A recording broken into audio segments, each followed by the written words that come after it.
There's a risk involved. Well, the Icelandic people feel the same way. The president of Iceland held a referendum and said, should we pay back England and the Dutch? It was close. Here are the numbers. A big whopping 93% said no. In the yes category, it was 1.8. So what did the president of Iceland come out and say? Yeah, we'll pay the British and the Dutch back. Wait a minute. Why would you take this referendum? Why would you do that? Why would you ask the people, have them respond this way, and then come back and say, yeah, okay, we'll pay it back anyway? Do you remember the bald communist? By the way, we have an amazing update on the story coming up in a few minutes. But do you remember what he said about pushing the disenfranchised here in America? Listen carefully. We have to help bring this government down. We have to help destroy this system, and that requires increasing the alienation that working class and oppressed people feel. The way change is going to happen in this country is through the destruction of what we call the United States of America. I'm opposed to the system that we traditionally call imperialism, and the idea that some people have rights and privileges that are not granted to all. What did he say at the beginning? We have to push the disenfranchisement. Well, is there a better way than the government coming in and saying, we're in charge? Doesn't matter what you say. We're going to jam health care through. We're going to jam cap and trade. How are you feeling? Disenfranchised? Wow. The bald communist, wait until the update at the bottom of the hour. The bald communist said we have to push those things. Here's why we need to watch Iceland. Because if they go against the will of their people and they pay this money to England, England is going to fall. It will collapse economically. Greece will collapse. There's going to be really bad economic times coming for Europe and the rest of the world. Well, as those dominoes start to fall, another is going to be forced to pay, and then another country, and then another country. And in the end, guess who all of the countries are pointing to? You, America. We're the home of the free market. Americans told us capitalism would work, and now look at the world, huh? As Iceland goes, so goes the U.S. Here's something else to watch. In France, polls have this guy, the president, Nicolas Sarkozy. He's center-right. He's hitting now new lows. Look out, because whoever is ruling now in any country, no matter what, as this economy tanks and they spend all this money, and they do that, it doesn't matter if they're right or left, as they tank, they're going to become extraordinarily unpopular. So his approval rating is down to 36%. However, this guy, far right, Le Pen, he's at 57%. Also, you have far-right Dutch MP Geert Wilders. Last year, he was banned from the UK. They said his presence could threaten community harmony and therefore public safety. Last week, not only was he allowed into England, he was at the House of Lords, where he screened a film on the Quran. The right and the left are growing again in Europe. The left, listen carefully, the left in Europe is communism. The right is fascism in Europe. Europe is making the same mistakes that they made at the turn of the century. Mark my words. Watch, please, do me a favor. We don't have enough staff to watch this, and nobody else is looking for it. Please, watch the crazy fringe groups over in Europe and tweet them to me at Glenn Beck on Twitter. Please, watch them as a watchdog, because they're headed down the wrong tracks, and we have to be prepared.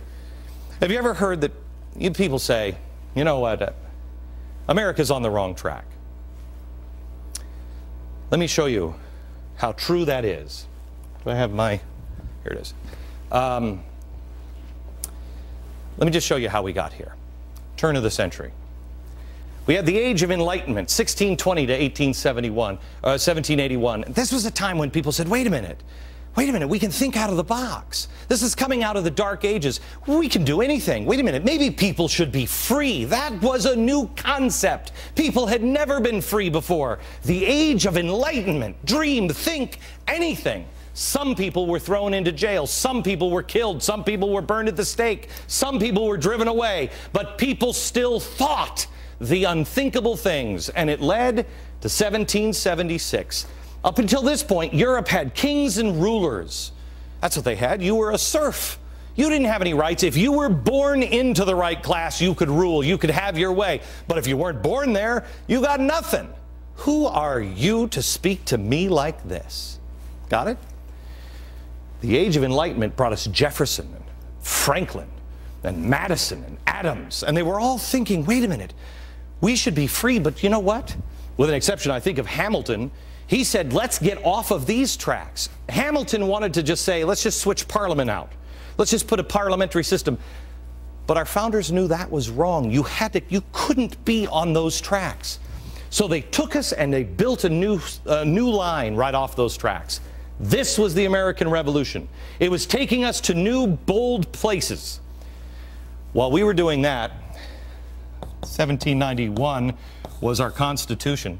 While we were doing that, at 1793 to 1850, a guy named Godwin, he was the first one who said, wait a minute, there's the collective we. There's not just we, the people, as in you and me being separate and having equal rights separately, but there's a collective we. This led to Karl Marx. The idea here was freedom. This was the French Revolution, which you remember ended in the guillotines. It was bad. It fooled some of our founders. Thomas Paine was almost executed in the guillotines because he went over and said, hey, this is great. Oh, you're on the wrong track. They didn't build new tracks. They were looking for new rulers on this track. Got it? Karl Marx comes along. They go down a little farther. Now, at 1850, 1848 is when the Communist Manifesto is written. 1850 to 1880, something else is happening. What's happening here is the Statue of Liberty is being built. The George Washington crossing the Delaware was painted for the Germans, not the Americans. There were a group of people in Europe saying, wait a minute, guys, look at what they're doing. Look at America. Look at this track. We got to get off of this one. At the same time, we decide we're going to emulate Europe. 1880. We start looking at what Europe is doing, and we start attending their schools, and we start bringing over their professors. 1880, what was all the rage? Nietzsche. God is dead. We bring this disease here, while they are trying to pull us. Do you see what happens? Our tracks start to bend back down. We're here. We're back on the same path that our founders took us off of. We're looking for rulers now. We're looking for kings and princes. You tell me, Charlie Rangel, is Charlie Rangel part of the ruling class, or is he with you and me? Would you and I get away with this? How about the union bosses? Would you and I get away with this? How about Massa? Here's a congressman that's being destroyed because of his point of view. We're going down the wrong tracks. And what are those tracks? Lenin and Stalin on the left track, communism. That's this track. This one is fascism. Left and right. And you just hope that it stays in the center, but it is about to come undone. Mark my words, Europe is going to make the mistakes that they made in the 1930s. Some of them are going to push into communism. Some of them are going to push back into fascism. We must get off of these tracks before the same thing happens to us. In the coming days, we're going to show you how to build those tracks back up so America can head in a unique position and a unique place once again. Back in a minute.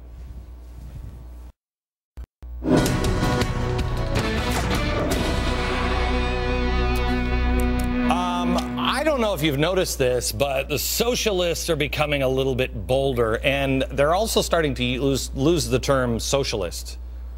During the National Defend Education protest last week, organized by socialist, communists, and unions, this socialist from the Fist Youth group took to the streets of Detroit with a bullhorn.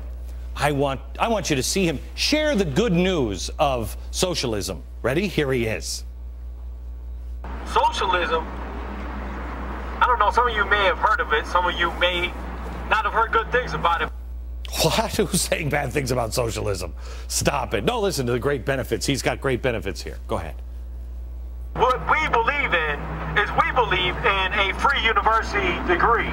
Like, we're not playing games. It's up to the government to give us this free university degree without sinking us into student debt, so that we can secure a job for ourselves in the middle class. We're saying that, hey, if we're abiding by the laws of this country, you need to secure us a job in the middle class. Another socialist value is a human right. We believe that it is a human right to a job that will secure us a place in the middle class.